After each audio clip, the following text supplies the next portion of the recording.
Friends, स्वागत है आपका रंजना क्लासेस पर। आज सामाजिक विषय का हम इतिहास का टॉपिक ऋग्वैदिक सभ्यता से संबंधित कुछ इम्पोर्टेंट टॉपिक्स हैं, उनके बारे में हम पढ़ेंगे। पहला है हमारा ऋग्वैदिक राजनीतिक संगठन। तो ऋग्वैदिक काल में राजनीतिक संगठन कैसा था फ्रेंड्स? इसके देखिए, पहला जो है सबसे छोटी इकाई जो थी कौन सी थी? कुल। और कुल का मुखिया होता था कुलप। कुल या परिवार जो कि एक रक्त समूह के सदस्य से बनता था। दूसरा है ग्राम। ग्राम की जो कि अनेक परिवारों का समूह होता था, जिसका मुखिया कहलाता था ग्रामणी। तीसरा है विश। कई ग्रामों का समूह विश या वंश कहलाता था और इसके मुखिया को कहते थे विशपति। चौथा है जन। जन जो कि अनेक विषयों का समूह होता था और इसके जो मुखिया होता था उसे जनपति या राजा कहते थे। तो अगर ये सीक्वेंस में लगाना है कि सबसे ऋग्वैदिक काल में राजनीतिक संगठन की जो सबसे छोटी जो इकाई होती थी वो थी कुल, फिर ग्राम, फिर विश या वंश और चौथी जन। तो सबसे छोटी इकाई थी कुल या परिवार और सबसे जो बृहत्तम इकाई थी वो थी जन। नेक्स्ट टॉपिक है वैदिक काल में प्रयुक्त शब्द। तो इधर ये आधुनिक नाम दिए हैं और दूसरी तरफ है प्राचीन नाम, यानी जो ऋग्वैदिक काल में जो शब्द क्या बोलते थे और अभी क्या बोलते हैं। तो अभी प्रयुक्त शब्दों को ऋग्वैदिक काल में क्या बोलते थे? तो जैसे गाय को बोलते थे अघन्या और राजा को गोप्ता कहा जाता था। अतिथि को गोहंता या गोहन या गायों का हत्यारा। धनी व्यक्ति को गोमत कहते थे। ये पीजीटी 2021 में अभी इस पर क्वेश्चन पूछा गया था कि गोमत को अर्थ क्या होता है। नेक्स्ट है समय को गोधूली। समय के लिए कौन सा शब्द प्रयुक्त होता था? गोधूली, जो कि सांझ या संध्या के लिए प्रयुक्त होता है। दूरी के लिए प्रयुक्त होता था गवयुति। नाई के लिए वाप्ता। नाई को क्या कहते थे ऋग्वैदिक काल में? वाप्ता। बढ़ई को तक्षण। और युद्ध को क्या कहते थे? गविष्टि। यानी पहले जो है गाय को सबसे ज़्यादा महत्वपूर्ण माना जाता था ऋग्वैदिक काल में। तो गायों के लिए जो युद्ध होता था उसे गविष्टि कहा जाता। ये टीजीटी 2021 में ये पूछा गया, इस पर एक क्वेश्चन। पुत्री को कहते थे दुहिता। पुत्री को क्या कहते थे? दुहिता। जुलाहा को तंतुवाय। तंतु माने धागा होता है, तो जुलाहा को तंतुवाय। हलवाहा को किवाश, हलवाहा। अनाज कोठार। अनाज कोठार को कहते थे स्थिव, स्थिवी। और अनाज को कहते थे धान्य। मरुस्थल को कहते थे धन्व। मरुस्थल धन्व। उपजाऊ भूमि को उर्वरा और पशुचारण योग्य भूमि को खिल्ल। बड़ी नहर को कुल्या।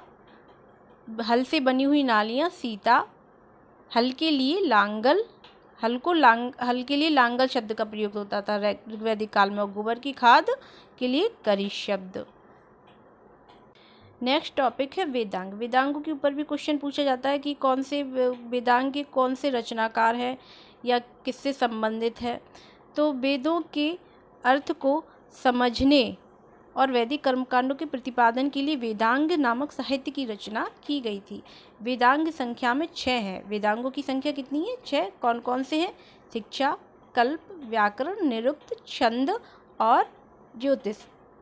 ये 6 वेदांग होते हैं। फर्स्ट है शिक्षा।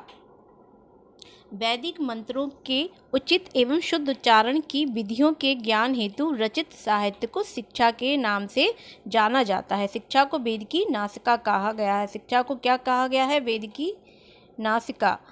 दूसरा है कल्प। महत्वपूर्ण वैदिक विधानों को कल्प नामक वेदांग में छोटे छोटे वाक्यों में सूत्र बनाकर प्रस्तुत किया गया है।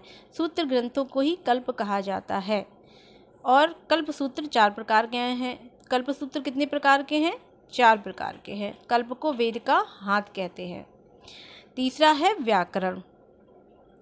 व्याकरण को शब्दों की मीमांसा करने वाला शास्त्र कहा जाता है, जिसका संबंध भाषा संबंधी नियमों से है। व्याकरण को वेद का मुख कहा गया है। व्याकरण को क्या क्या कहा गया है? वेद का मुख कहा गया है। चौथा है निरुक्त। निरुक्त की रचना यास्क ने की थी। निरुक्त की रचना किसने की थी? यास्क ने। ये एक बार क्वेश्चन आया है कि निरुक्त की रचनाकार कौन थे। निरुक्त भाषा शास्त्र का प्रथम ग्रंथ माना जाता है। भाषा शास्त्र का प्रथम ग्रंथ कौन सा है? निरुक्त। निरुक्त को वेद का स्रोत कहा गया है। पांचवा है छंद। छंद को वेद के दोनों पैर कहा गया है। वैदिक मंत्र प्राह छंदबद्ध है। छंद शास्त्र का प्रमुख ग्रंथ छंद सूत्र है, जिसकी रचना पिंगल मुनि द्वारा की गई थी। छठवां वेदांग है ज्योतिष। ज्योतिष को वेद का नेत्र कहा गया है। ज्योतिष की प्राचीनतम रचना मगध मुनि कृत वेदांग ज्योतिष है। तो ये हमारे 6 ये वेदांग हो गए। अब नेक्स्ट टॉपिक देखते हैं फ्रेंड्स, विवाह के प्रकार, जो कि ग्रह सूत्र के अनुसार हैं। ये 8 प्रकार, ग्रह सूत्र में 8 प्रकार के विवाहों का वर्णन है। फर्स्ट है ब्रह्म विवाह, दूसरा है दैव विवाह, तीसरा है आर्ष विवाह, चौथा प्रजापति विवाह, पांचवा है गंधर्व विवाह, छठवां है असुर विवाह, सातवां राक्षस विवाह और आठवां है पैशाच विवाह। तो जो ब्रह्म विवाह है उसमें दहेज सहित उसी श्रेणी के पुरुष के 7 विवाह जो होता है वो ब्रह्म विवाह होता है। और दैव विवाह यज्ञकर्ता पुरोहित के साथ ये दैव विवाह होता है। और आर्ष विवाह कन्या के पिता को वर पक्ष को एक जोड़ी गाय या इसी के स्थान पर एक जोड़ी गाय के स्थान पर गो मैथुन शब्द का भी प्रयोग होता है। क्वेश्चन पूछा गया है, ये आर्ष विवाह के ऊपर ये क्वेश्चन पूछा गया है। कन्या के पिता को वर पक्ष को एक जोड़ी गाय और बैल देना होता था। चौथा है प्रजापत्य विवाह, बिना दहेज और बिना कन्या की कीमत की मांग किए बिना, यानी जिस विवाह में दहेज नहीं लिया जाता वो कौन सा विवाह होता है? प्रजापत्य विवाह। और गंधर्व विवाह माता पिता की इच्छा के बिना ही वर कन्या का गुप्त रूप से जो विवाह होता है वो होता है गंधर्व विवाह। छठवां है असुर विवाह, जिसमें कि क्रय द्वारा कन्या का पिता वर से कन्या का मूल लेकर वर से उसका विवाह कर देता है। अभी देखिए फ्रेंड्स, ये जो प्रजापति विवाह है उसमें दहेज नहीं लिया जाता और असुर विवाह में कन्या बेच दी जाती है। और सातवां है राक्षस विवाह, कन्या का अपहरण कर बलपूर्वक विवाह, ये है राक्षस विवाह।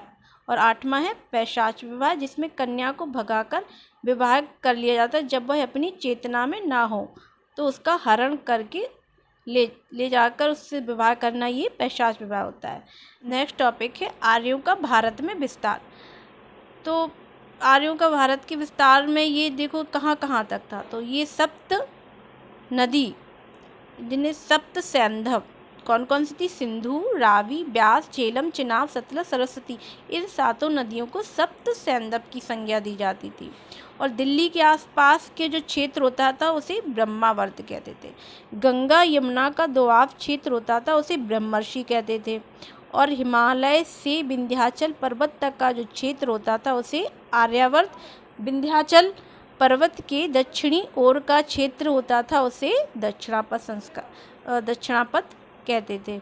तो फ्रेंड्स, आज ये हमारा टॉपिक यहीं पर समाप्त होता है। आपको हमारा ये वीडियो कैसा लगा प्लीज़ फ्रेंड्स कमेंट करके ज़रूर बताएं। वीडियो को लाइक और शेयर करना भी ना भूलें।